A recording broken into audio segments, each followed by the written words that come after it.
Hey everyone, it's Steven here today. We're Super Bruce 91. Hope you're all having a great day. Sorry about the lack of uploading lately. I've just been really busy and I've just kind of forgotten about this for a little while. It's been about maybe 2 weeks. It feels like it's been a lot longer, but I do apologize for that. I'm going to try getting back into an every other day type of thing, or maybe every day. Depends on my schedule for the day. But today I have a cool little gameplay on the map Raid. I went 66-10 with the MSMC.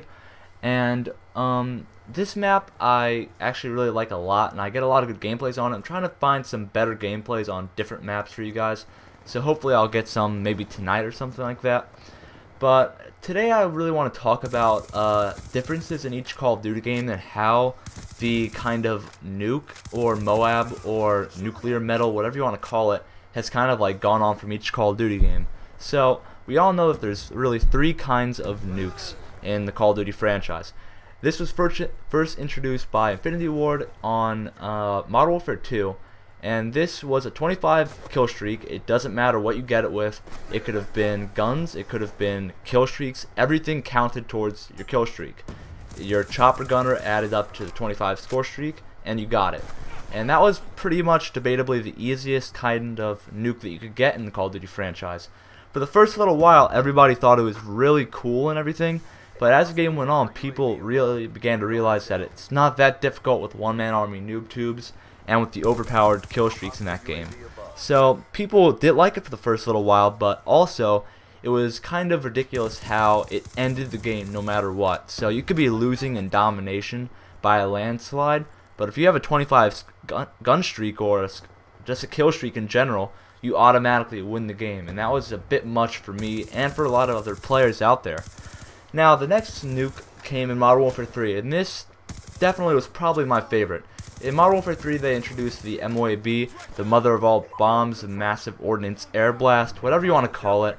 I do believe that technically it is called the mother of all bombs, as like, I forgot what his name was, like the old Call of Duty like manager or something like that. He called it the mother of all bombs himself, so that's probably what it was called.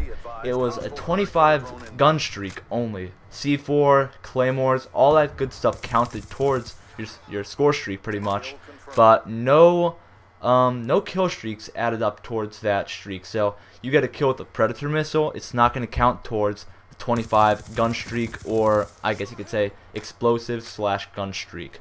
Now this was strictly gun kills, and a lot of people use all specialist bonus to achieve these really high score streaks. Now this wasn't exactly a really overpowered thing by any means. Pretty much what happens is you get a 24 or 25 gun streak if you're using all specialists. You get Heartline, which gives you 24 kills in a row, gun kills.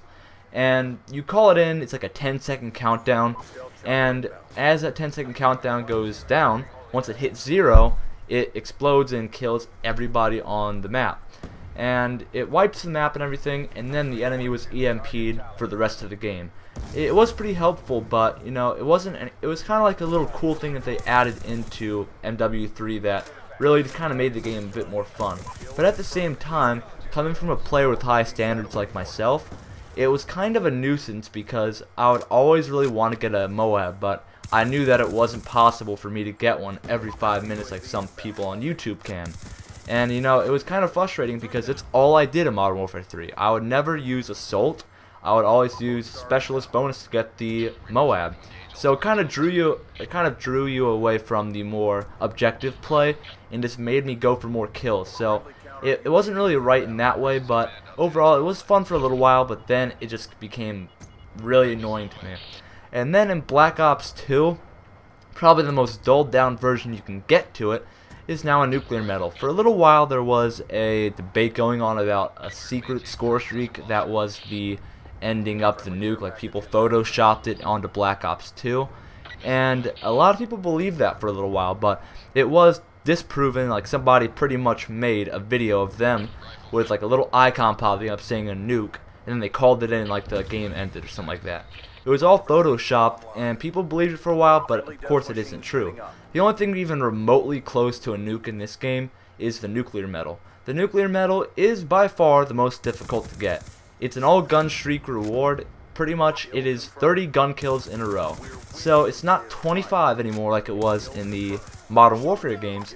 it's now 30, which I don't know why they came up with the random number of 30.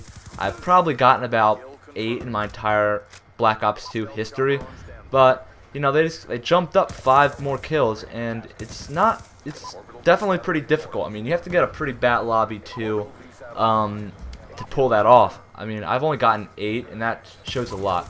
In Modern Warfare 3, I probably got about 50 Moabs total. Like, some people had over 1,000 on YouTube and stuff. It's just ridiculous, I think. But overall, you know, the nuclear metal has no perks to it. It doesn't give you any advantage, which I kind of think it should. If you're able to get 30 gun kills in a row, that's saying something about how good of a player you are, and you should be rewarded for that.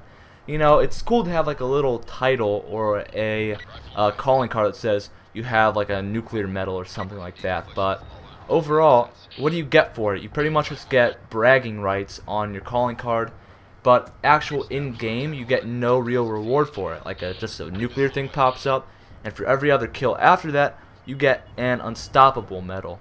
So, if you guys are listening to like the little gameplay audio today, I'm sorry, like maybe in a little while, I'm not sure when it happens, but the audio gets messed up. This was recorded in theater mode because this was gotten last night, this gameplay, and I wasn't really recording through my Elgato, so it was through theater mode, and for some reason the audio got really messed up near the end of this gameplay, so please excuse that little mistake that is in this gameplay.